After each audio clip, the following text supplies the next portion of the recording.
Welcome to the Restaurant Roadmap Podcast, powered by Synergy Restaurant Consultants, your go-to source for actionable insights and real-world strategies from the industry's top experts, clients, and special guests.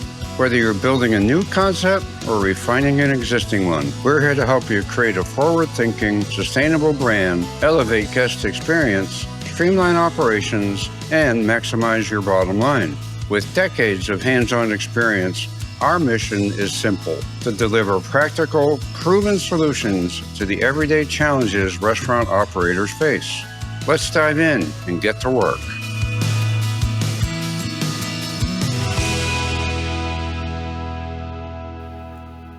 Hi, everyone. Welcome back to the Restaurant Roadmap. Today, we are going to pull the curtain back on kitchen operations. And with me, I have two of our consulting experts. I have Danny Bendis, one of the managing partners here at Synergy Consulting Firm, and also Eric Lauer. So I'm going to give them a second to introduce themselves. Hey, y'all. How we doing today? I'm Eric Lauer. I'm one of the managing consultants with Synergy. I focus mostly on culinary and kitchen operations, but I do venture out into the front of the house just to help out there as well. And I'm going to toss it over to you, Danny. All right, Eric is being much too modest. He's a great GM, back of house, culinary guy, all around good guy. Everybody loves him, so we don't want to underestimate his capabilities and his knowledge, which we're gonna rely on him a lot today as we talk about back of house, because that's really his primary expertise. So anyway, Danny Bendis, one of the managing partners of Synergy. If you follow us, we've been on these podcasts several times before. Look forward to a lot more, and thought to change it up today. Rather than me being the host, we'd have somebody else do most of the talking. So we're going to turn it back to Amanda. You're going to introduce yourself. We can get going. Awesome. My name's Amanda Stokes. I'm one of the managing consultants here at Synergy, and I wear many hats. I can focus primarily on operations, but I write training materials, I do recruiting, and I also help with concept development. So with that said, today we're going to dive into the back of the house and pull back the curtain and really dig deep on what are some of the systems, processes, and operations that make a kitchen successful. So I want to kick it off and talk about purchasing, receiving, and storage. So in my opinion, having great vendor relationships is one of the most important things that you can do in the back of the house. So I'm going to open it up with the question of, how do you develop great relationships with vendors? So for me, it's all about building a relationship. It's not just my company does business with your company. I'm in business with my rep. So I have multiple conversations a week with my rep. We kind of talk through things. We go through things. They understand what I'm trying to do as a business. And that in turn helps me, because sometimes they see things that I don't get to see. They're in a different realm, a different world. So they get a lot of information prior to me learning about it. So they pass that information on to me and help me make educated decisions on my business for the growth and the profitability side of it. You also should have more than one food vendor, right? So most people say, oh, I'm loyal, I stick to this guy. But when you do that, you kind of are at the mercy of that one company. And if we've learned anything since 2020 and COVID, supply issues play a major role in our industry. So you have to have that backup vendor. You have to have a vendor that you can rely on if your initial vendor does not have everything. I recommend an 80-20 scenario where you get 80% from one company, 20% from a different company. That way you keep the 20% guy a little bit hungry. He's trying to push, he's trying to get more of that business. And the 80% guy doesn't want to lose that 80%. He wants to stay at that. They run on margins just like everybody else. So they want to make sure that they're making their margins and getting where they need to get to at the end of the month, just as well as we are. Wow, Eric covered a lot of ground. Yeah, right. So let me just say, I think it's all about partnership, like so many things. I mean, treating people fairly. We've done work with clients, as you guys know, where the person in charge or the kitchen manager or the chef thinks they have to have like 80 vendors. And so nobody gets any volume. And to the extent that it makes sense competitively, getting enough volume to make it worth somebody's while to be a partner with you. And then staying on top of them, checking prices. You can do competitive research and stuff like that. But I think there's a loyalty factor that really comes into play as well that I think is really important to build, to build a relationship. You rely on them, they kind of rely on you, and it's just a really solid partnership that works. And ultimately, it always gets down to your sales representative. You judge any major distributor on that one person that's in contact with you. If they do a great job, you feel great about the company, and they're going to take care of you. So I think loyalty, honesty, integrity all play a huge part on both sides to picking, the vendor that's going to do the best job for you. Wow, that was a lot of great information. And I think what Eric alluded to in the beginning was exactly right. We've gone into restaurants where they have like 14 different vendors, and my head goes because I'm like, how do they keep track of all this stuff? So, Just to jump back a second, we work with a company that it cost them like, and this is a long time ago, I'm sure it's higher, it cost them over $60 for every invoice they had to process, with the tracking, the system, the employee to pay the bill, audit the bill. Having 14 vendors, that's 14 invoices you have to deal with. If you get a lot of deliveries, it's a lot of work. It's a lot of accounting. So again, there's another way to look at it, to how do you streamline your accounting as well. So sorry, Amanda, didn't mean to no, interrupt you. absolutely great point. I'm glad you made that. So, when a delivery comes in, what are some non negotiables for checking it in? What are some systems that you recommend to make sure that you receive all product? What I like to do is I have a scale, I have the clipboard with the invoice on it. I have my idea of what I ordered to ensure that what I ordered is what's on the invoice, because nothing's worse than come Friday night, you ordered 10 cases of steaks, but only 7 came in. You're 36 steaks short. Next thing you know, you're running out. So you want to make sure you balance the invoice off the order. You want to make sure you count all the packages. You want to make sure you weigh all the packages. You want to make sure frozen food is frozen. You want to make sure cold food is cold and dry food is dry, not wet, not moist. You want to make sure all of those things are in place. You want to also ensure that everything you have, the cases are not beat up to the point where you can see it was frozen at one point, thawed out, and then frozen again. So you want to check to make sure the quality is correct and ensure that there was no time temperature abuse prior to you receiving the food. They say your cost of goods starts at the back door. Literally, you get terrible produce, there's higher waste, higher costs. One of the things that we always advocate also is every once in a while go out and check the truck temperature, because there's people that turn off their refrigeration thinking they're going to save fuel, and then it doesn't help your product. If you have some semblance of a HACCP problem, if the temperature of a product coming in doesn't meet your temperature standard below 45 or 40 or whatever it is, you don't know how long it's been sitting out of that temperature range, so that you have some potential food safety problems also. I also think if you purchased it, if you can have somebody else receive it, you have a check and balance that I think can be very important as well. And oftentimes people are too busy to receive an order, which, is kind of sometimes a challenge to understand, but, people are busy. We always advocate at a minimum, pick 5 items that you thoroughly inspect on the delivery, dump out a case of lemons and count them, check the quality at the bottom. Very seriously check the spec on different things every day.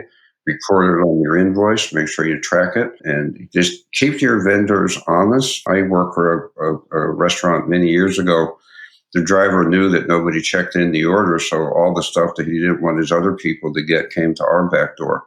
And so he could dump off all of his stuff that nobody else would receive at our restaurant. And, once I started checking in, it's amazing how quickly the quality improves. The other thing, a lot of times we advocate for night drops or key drops, which I think can be really helpful.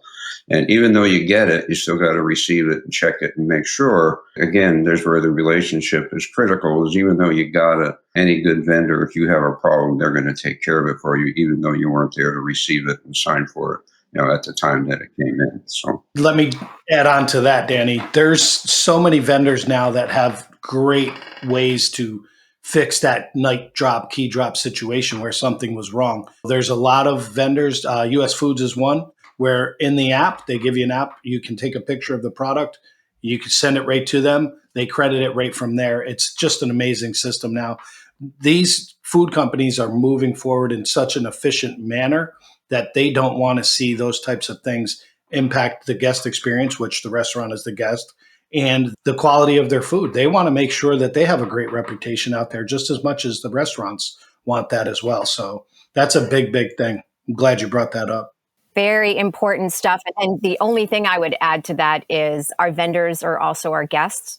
And I used to like to say that they would talk and I remember being a GM checking in an order and they would say, oh, don't go down the road to such and such restaurant. It's really disgusting in the kitchen. Don't eat there. So I would always try to instill in my teams that like these vendors are telling other people what the state of our kitchens are. So never let them see a kitchen that's unacceptable. Yeah, and I think the other part of that is we always had a policy that we don't do credit memos. We want to correct invoices right at the time. It's getting harder and harder now with the sophisticated, online ordering, receiving, but just following up to make sure that if you are returning product, you are getting the credits and following through on that path. As if you don't, you get a case of French fries, or you didn't get a case of French fries, but it still shows up on the invoice. So make sure you have all those checks and balances in place to make sure you're meeting quality standards, you're getting what you paid for, you're paying for it at the right price, which is staying on top of your bids and your invoicing, and follow up on any shorts or credits and stuff like that. So very, very important. Like I said, it all starts. Cost of goods starts there. You can't make a mistake at the back door, you can't recover from it. It's going to hurt you down the road. Absolutely. Great points. And so putting the truck away is usually not the most fun job in the restaurant. I used to have like a ski parka if I had to put the freezer away. Helping to coach and train FIFO is a process. So I'd love to know your thoughts. I'll start with Danny this time so Eric doesn't steal all the thunder. How do you select who puts the truck away? And then how do you ensure that it's put away using first in, first out each time? Well, I think most importantly, certifying who can put the truck away, knowing how to do it, how to label, how to rotate. Oftentimes you're using the label that came on the product. And if night drops, hopefully everything's at least stored in the right place. And getting things put away as quickly as possible if it doesn't immediately go into a walk-in or a freezer, so that temperature clock isn't ticking where the product is going to get above 40 or 45 degrees. Now, we had an interesting scenario with a client many years ago. They had a standard where when the truck came in, pretty much it was all hands on deck. Everybody in the restaurant helped put the order away. As you know, they bring it in, you're trying to work around a bunch of cases stacked up in the walk-in cooler, the storage area. So everybody was trained on how to put the order away, and they could put a delivery away in like under 10 minutes because everybody jumped in and helped out. I'm like you, Amanda. I hate being cold, so I always had a big winter coat hanging in the office to put the freezer stuff away. So, but yeah, I think being certified, knowing what to do, how to do it, get it labeled properly, follow all of the FIFO and all the food safety parameters. You just got to train people to do it, and then follow up with them and do it with them until they understand what's the best way, what's the right way, right? So, Eric? Since you covered the how do you select somebody to do it, I'll talk more about the storage itself. So if you ever walk into somebody's walk-in and it's unorganized and messy, I can almost guarantee you they have a cost of goods problem.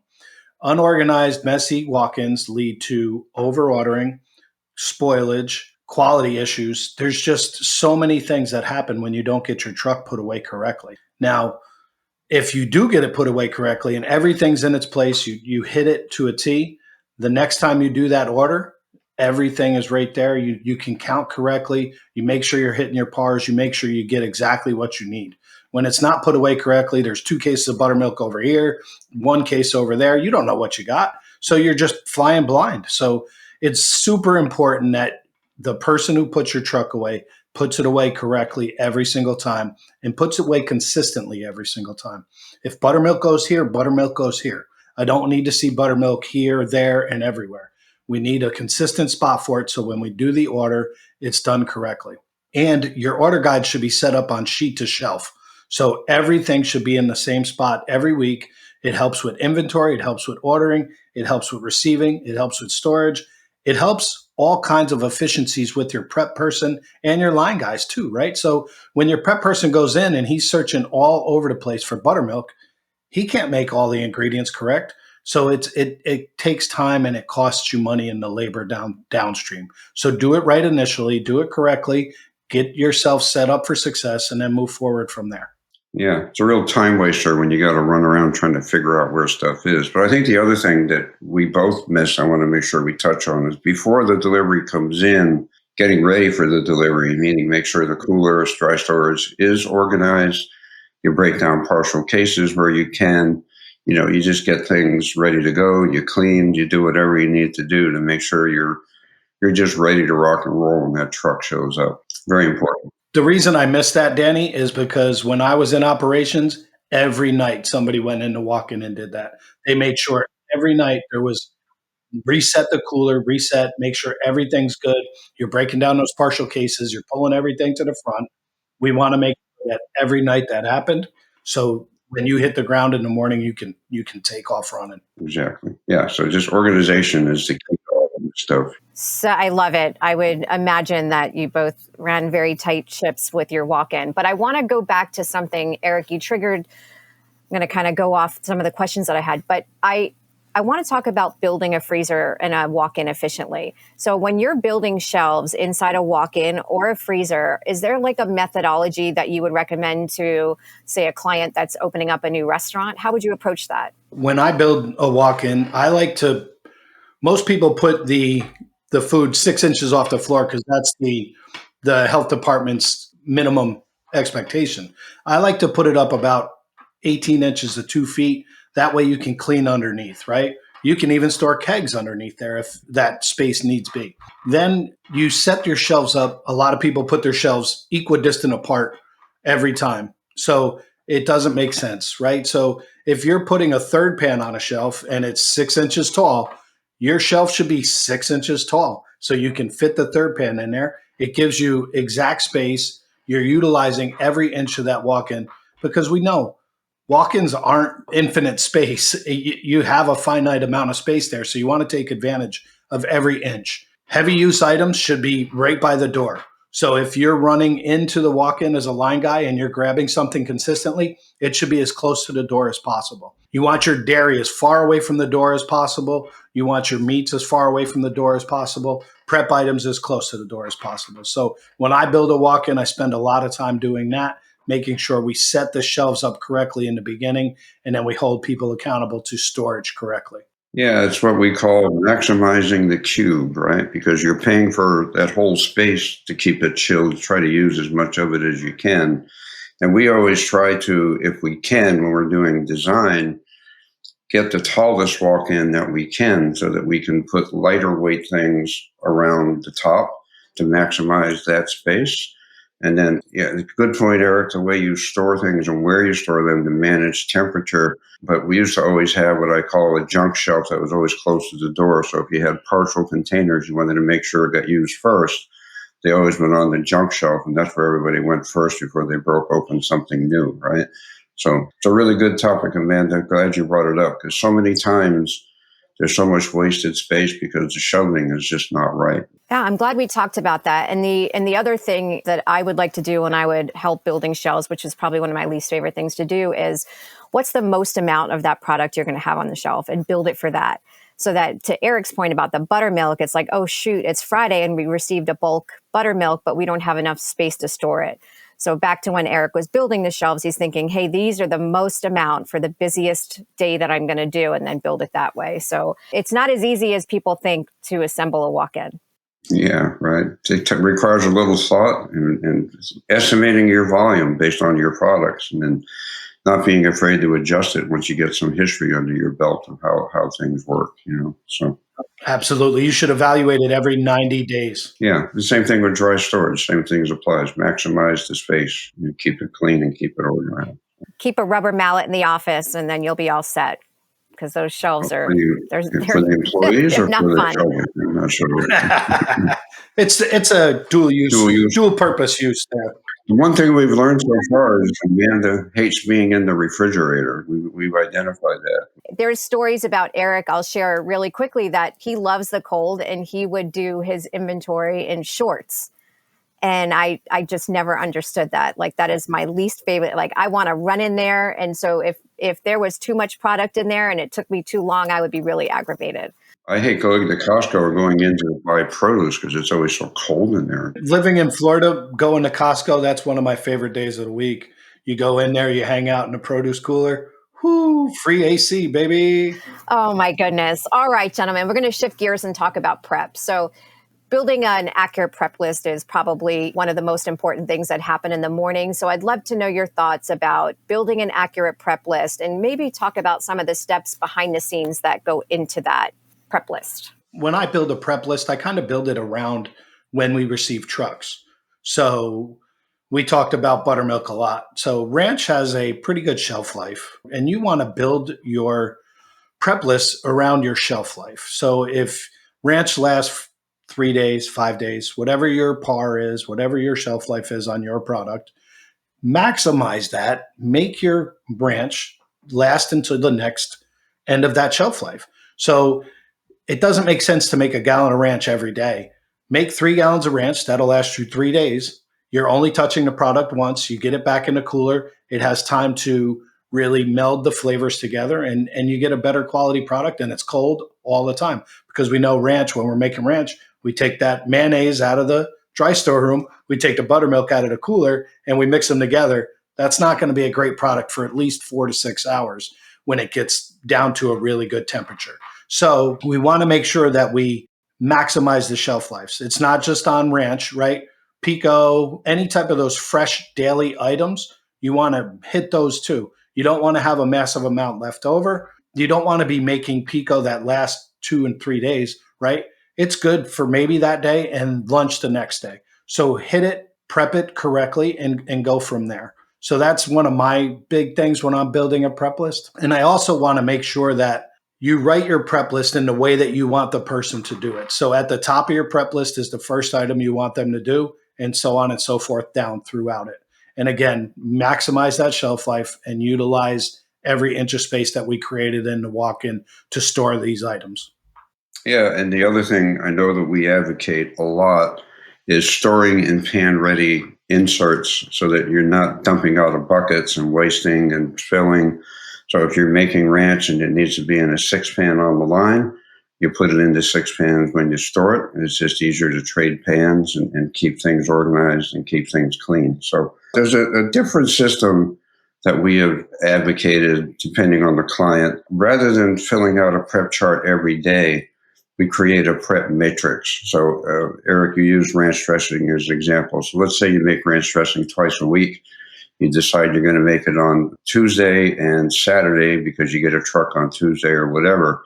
So you create this production matrix of all the things you make. To your point, what do you have to make fresh every day? And then you kind of sequence it. And based on your volume, you put a par level or how much you're going to make on Tuesday to get you to Friday. And once you figure that out and you balance the workload, you basically, everybody knows what you're making on Tuesday, Wednesday, Thursday, Monday, or whatever. The only thing that changes is how much you're going to make to get you through that period of time. So, we do a lot of work in restaurants is because they take inventory, they create a prep chart every day. They tend to make things every day, even though they don't have to your point, Eric, about shelf life, truck delivery, and stuff like that. So creating more of I call it a manufacturing or commissary mindset, where I walk in, I know what I'm making, I have my labor. You sort of establish how long it should take to make these items. That could be based on time, motion, and all that sort of stuff. And everybody knows what they have to do exactly when they hit the door. And then you just kind of true up, once a day. Like if somebody spilled 3 gallons of ranch dressing, you're not going to get to the next time. So you got to put in an emergency. But just thinking more in terms of commissary or manufacturing, I think can give you a lot of efficiency as well. Good points. And then the other thing I was going to ask is, if you have one guy dicing tomatoes, but you need it on 3 different stations, do you recommend just having one person dice all the tomatoes, or does everybody do their own? I recommend that one person, one item. So I started this 20, 25 years ago at a restaurant I was working at, and people looked at me like I was insane. We had 3 different people cutting basil, 3 different people cutting parsley, and they would set up their own station with the garnishes, right? So you have one person who can chiffonade basil really, really well, and then you have two others who don't. And then you look at it and you have an eggplant parm come out from this station, beautiful chiffonade basil. You have a margarita pizza come out from this station. It looks like Ray Charles cut the basil, and then the next thing you know, you're not happy with it. So utilize your talent, utilize the people who do things the best, and of course, it does make it more efficient, easier. It's a labor saver, and you can really get the quality you want from that model. Yeah, and I think you can also put in, you can direct production to the people with the most skill and also what their wage is. You don't need to have a $25 an hour cook chopping parsley necessarily. You could have a lower level cook or a dishwasher, and that's how they learn, to become the high level cook. And it saves you labor dollars because you're not expending as much per hour to get some of these other tasks done. So that's another way to take a look at it to make sure you're maximizing not only the time, but also the dollar value of that particular employee. I love it. Danny, you talked about line ready pans and the importance of that, so that if you know you need 10 pans of diced tomatoes, you would have 10 pans of diced tomatoes. How do you teach people to count appropriately? So maybe one day Susie's opening, the next day Eric's opening, and then the next day I open. How do we know that we're all counting what's on hand correctly to ensure a correct prep list? Well, I always advocated doing prep lists at closing as opposed to opening. That's just one person's opinion. So that when the crew in the morning shows up, the prep charts are hanging, everybody's immediately productive and everybody's going to work. And then the other part of that answer is, for me, I kind of always assumed that whatever was on the cook's line, I assume that is used. So I never really counted what was on the cook's line. I focused on what was in the walk-in coolers or the refrigerators, and judged based all of my powers in production on what was in there, not worrying too much about what was on the line, because that usually gets used relatively quickly anyway. So easier, more accurate to count a walk-in than to count a half a pan here, a half a pan on the line. Just assume that's gone and you're starting fresh, and it's easier to count. And the other thing I always like, again, it gets down to training and empowering people. I used to have various people in the kitchen create the prep chart so that I could review it the next morning, and then if I had to true it up or modify it.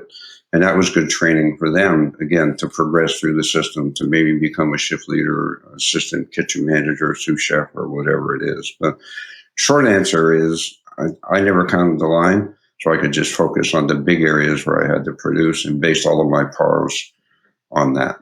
Yeah, so it's an interesting concept, right?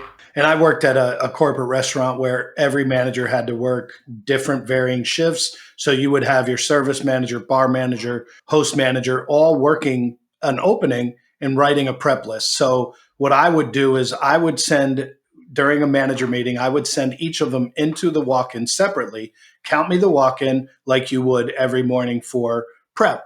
And then when they came back, we would show all of the 4 or 5 different count sheets and see the variance in that. So then we would talk through, why did you count this as 1? Why did you count it as 2? We could get to where we were all counting consistently, because that's the key. It's not just about if you count it as 1 and I count it as 2. We need to make sure that we have enough product to make it through either the shelf life par or to make it through the day if it's a daily prep item.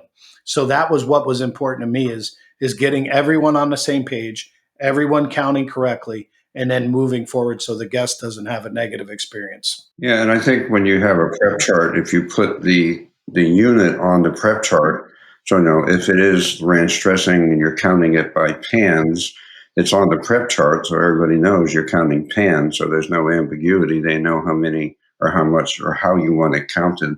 And I know that's not part of our topic today, but when you're taking physical inventory for accounting purposes, it's the same thing. If everybody counts everything differently, your inventories are going to be way off financially, in addition to production as well. So having that information on the sheet so there's no ambiguity of what you're counting and how you're counting it, right, can be really important. And since we're still on the topic of prep, Labor has been a big concern for most operators out there. They're trying to figure out how to save as much labor dollars and create a great job for their team members.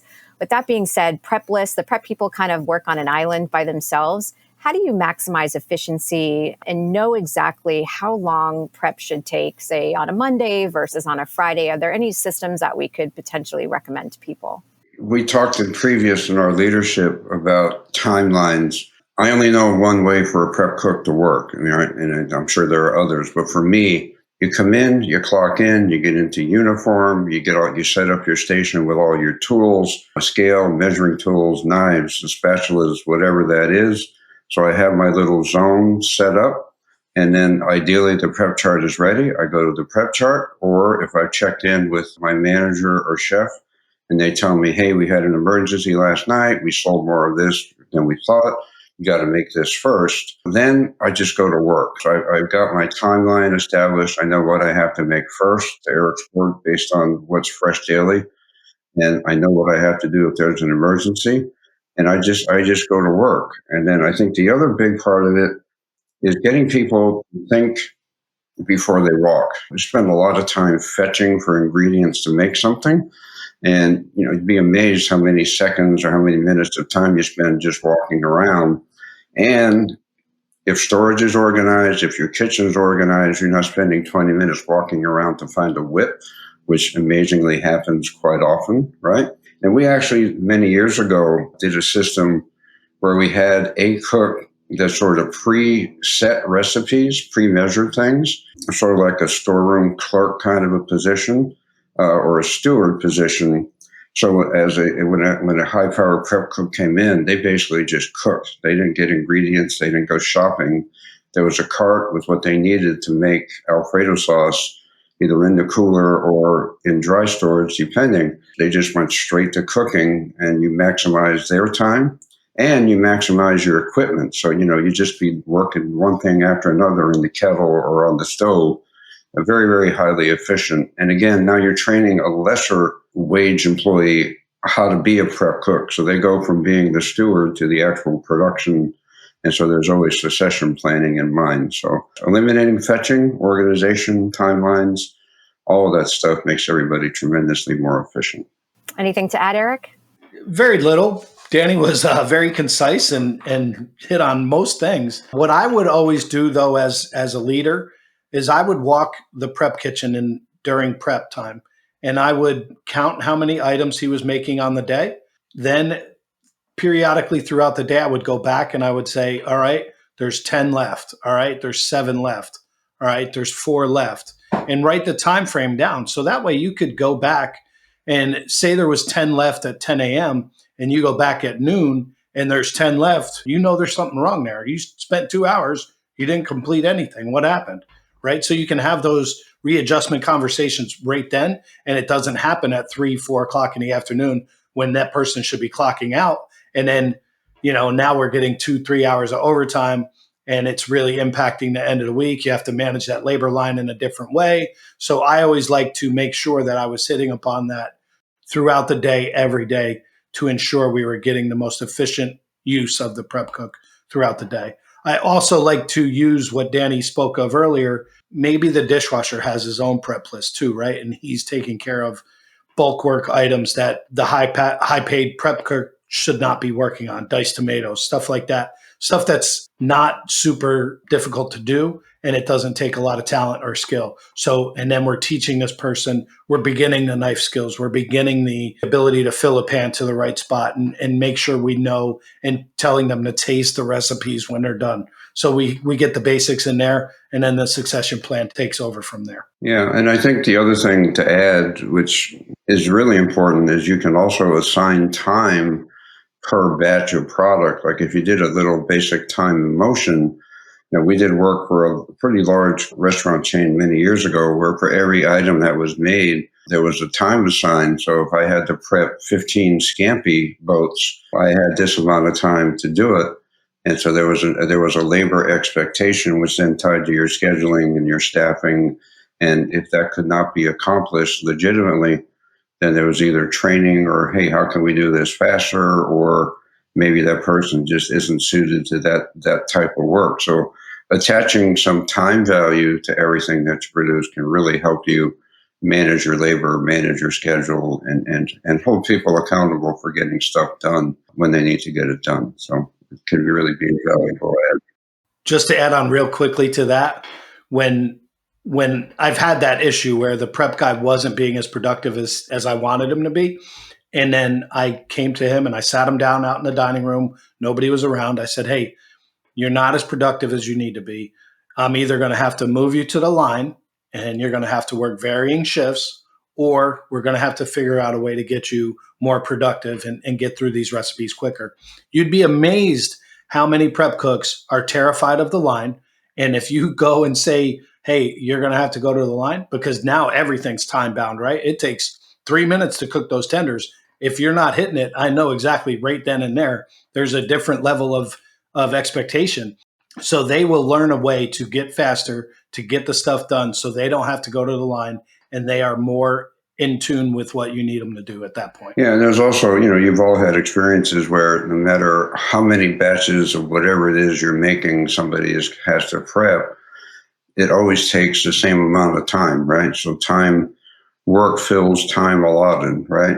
How do you how do you get people to understand and give them the tools, but also the accountability? Hey, I got this much time to get this done, and you adjust it based on the volume Tuesdays or Fridays or whatever. So, but letting people know that they have an accountability for time versus it doesn't matter, I'll get done when I get done kind of a thing, right? Great shift segue for me to talk about accountability and prep, because the worst thing about running out of prep is finding out at 8 o'clock on a Saturday night when you're the only manager on duty and something is not there.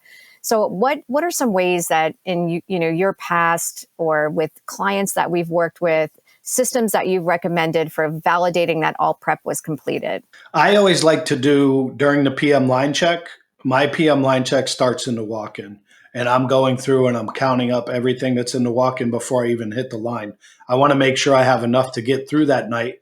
Every something happens all the time. You may run out of something here and there when you do this system, but if you go in, you do your prep check in the back, you make sure you have enough to get through the night, then you go through the line and you check the quality and you check the temperatures and you go through there when you do your line check. That is, I'm not going to say it's 100%, but it's about as foolproof as you're going to get in our industry. There's no magic wand that's going to say, boom, I have all the food I need. You never know, right? You go on a run of ribeyes and then you're in the back slicing ribeyes one night. It is what it is. But you want to take advantage of that time frame before the shift starts to go through your walk-in, count the products, ensure you have the product before you go to the line and do your line check. And take detailed notes, right? That's a big key. Because if you're on the fence, right, say, hey, I got 24 ribeyes going into this shift. Typically on a Friday night or a Saturday night, we sell 22. I'm going to let this run. That's almost a 10% buffer. We'll go through. And then you run through them. Now you know, hey, I had 22. We sold 27. So maybe that par next week needs to be 25, not 20. So that's where I would go. Yeah, and there's so much technology now in terms of being able to look at your data. And again, we do a lot of operations work, and a lot of people like don't look at their product mix to determine their production or their purchasing, and it's readily available. And I think we generally advocate like once a month, go back and review PARs, and again, having PARs on your production sheets so that you know what you have to build to, whether it's daily, 3 times a week, or whatever that is, and continually updating those PARs, whether that's seasonally, what's going on during that particular time or promotion or whatever it is. But using data to make informed decisions. And then to your point, Eric, taking laps through the kitchen, see where people are, check on them, follow up, and just kind of encouraging, hey, how are we doing? We're getting, we got to get this done, and what's going on? And just, the energy level, keep the energy going. I always have music in my kitchens because I put music in a restaurant kitchen. My productivity went up like 20% because people had a good time, had fun while they were working, right?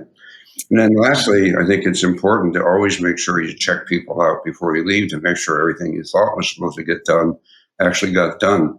and you're ready for your shifts, right? So just a few other things to add on to it, Eric. Yeah, and I know we spent a lot of time talking about prep, but it's prep drives everything in the restaurant. Like if you don't have foundationally great tasting prep and the right amount of prep, I don't care what you do. Like it's going to be a bad shift. You are not recovering from a prep situation.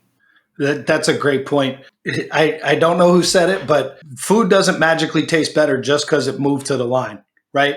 It has to be good and correct before it gets to the line, or garbage in, garbage out. It's not going to be good. And I wanted to add one more point onto what I said about those prep walks when I first go in and count the walk in. Typically, when that happens, the prep guy is still there. So if I notice that something's I don't have enough, I can add that onto his list and make sure we're ready to go into dinner. Because if not, I'm doing it at 8 o'clock when I'm there by myself. Yeah, and I think again, part of that checkout is making sure the kitchen is put back together when they're done for the day, so that whoever's coming in next is again. It's amazing how much time people spend walking around looking for stuff. It just drives you absolutely crazy. I think this is really good discussion because prep is one of the things that, is typically people believe that it's on autopilot and I don't ever have to pay attention to it. My prep person's been here 4 years and I just kind of let them do their thing. But you brought up a couple good points that I want to really touch back to as looking around for a whisk or tools and buying. I don't even know how much does a measuring cup cost, Eric? $5 at most. Right. So because they don't have a quarter cup, they're using a half cup and they're eyeballing it on how many times they do that. So I think just having a great system in place to make sure you have all of the measuring tools that you need. They're exactly in the same spot every single day where the prep cook or any line cook knows how to find them. And then having a great system of monitoring prep throughout the day and making sure you have enough, making sure it tastes great, and then making sure we're set up for the night. So I thought that was really, really great discussion. Let me say real quick before we move on is making sure you take care of the tools too. Like I don't know, when's the last time you saw somebody sharpen a slicer, as an example, or the knives are sharp, or just stuff like that. It makes your life so much easier when things work. Like I do a lot of work at home projects, and I don't have the tools to do it really well like a professional carpenter does, let's say. So the better your tools, the better your efficiency, the better the finished product is going to be at the end, right?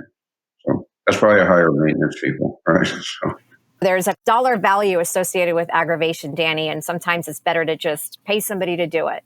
I want to shift gears to line check. Line check is by far one of the most important things that we do in the restaurant, minimum of twice a day. If you have 2 meal periods, 3 meal periods, we want to do it 3 times a day. I would love to know what are some best practices around great line checks and what are some specific things that you did in your operating days to make sure that the food was great? I'm going to start with Eric. He loves line checks.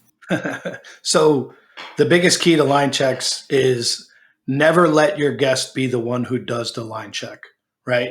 So if you don't do a line check before you open for that meal, guess what?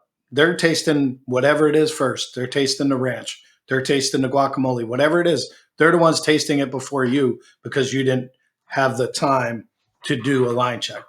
So what made me successful was I would spend the time. This is the most important time of the shift. So I would spend the time. I would walk down each station with a clipboard with schematic based line checks. So you know exactly where everything goes in the cooler top. You use a temperature thermometer. You're taking temps on every item. Can I stop you and explain what you just said, a schematic baseline check? Because I know that's probably a new concept for a lot of people. Okay, so a schematic based line check is set up as your cooler top. So if your cooler top has 18 six pans in it, it looks just like that on the schematic based line check. You have 18 six pans sitting there. Inside the schematic of the six pan, it says the product name. It gives you a couple flavor profile identifiers, and it gives you the measuring utensil you need for that item. So if it's a 2-ounce ladle, it says 2-ounce ladle. So as a line check, you can walk through and see, hey, this is a 2-ounce ladle. Boom, I'm good on this product. You take the temp, you take the thing. When I set up my line checks too, I put a spoon on the items, like on the paper.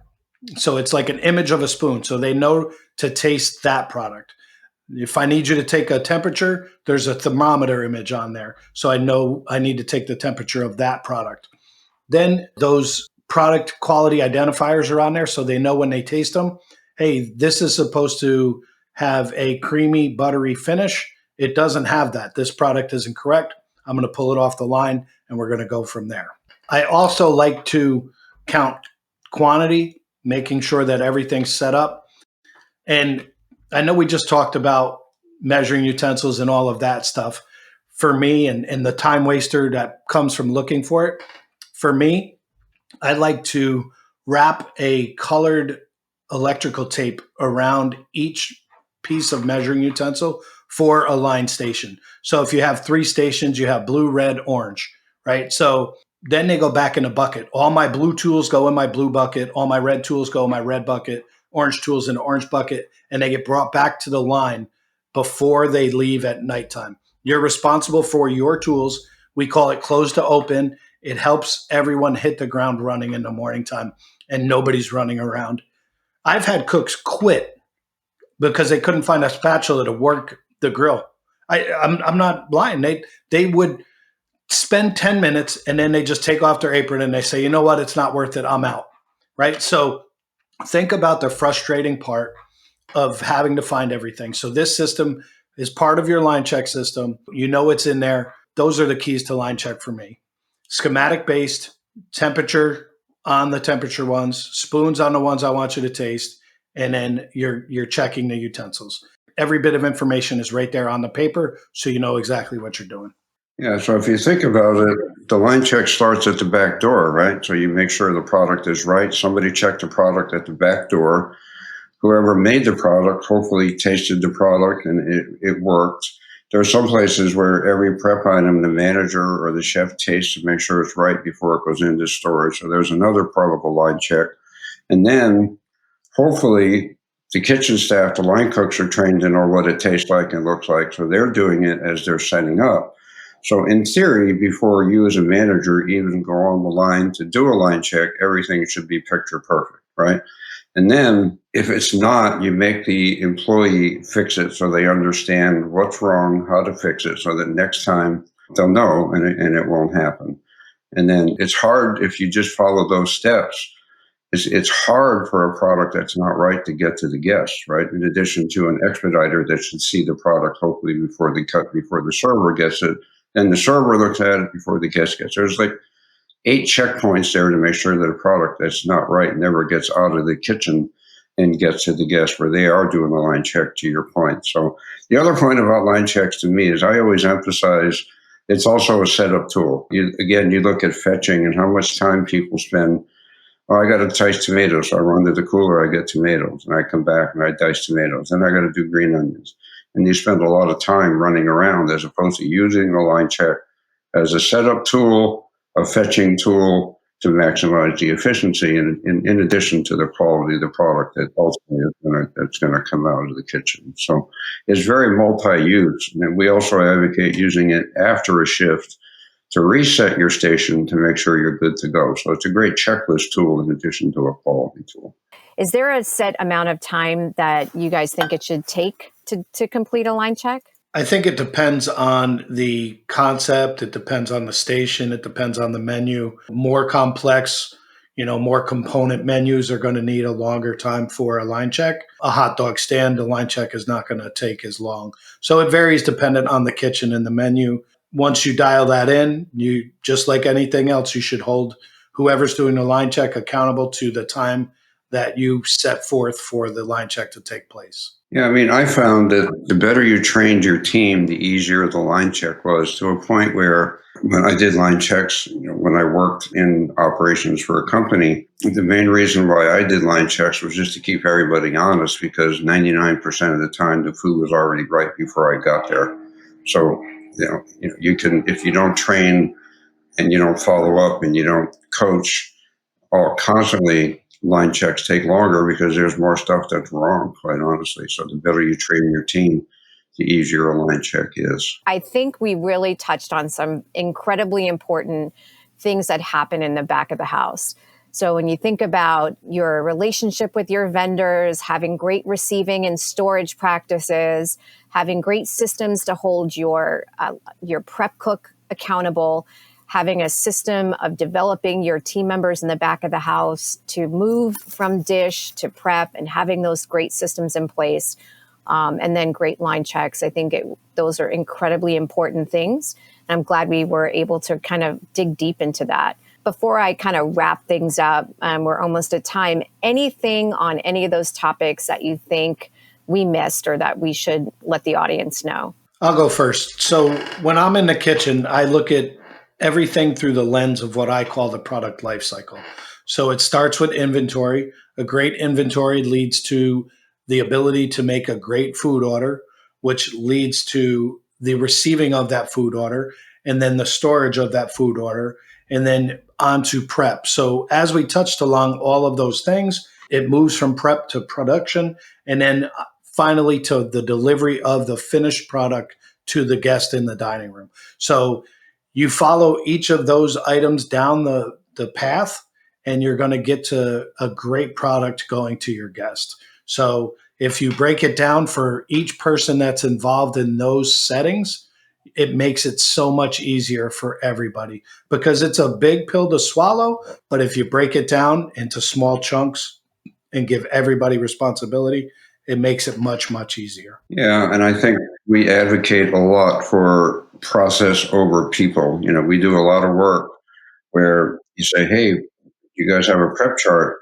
And now I've been here for 10 years. I know how much to make. We just want to figure it out. So then, if that person leaves, then you have no production system left anymore, right?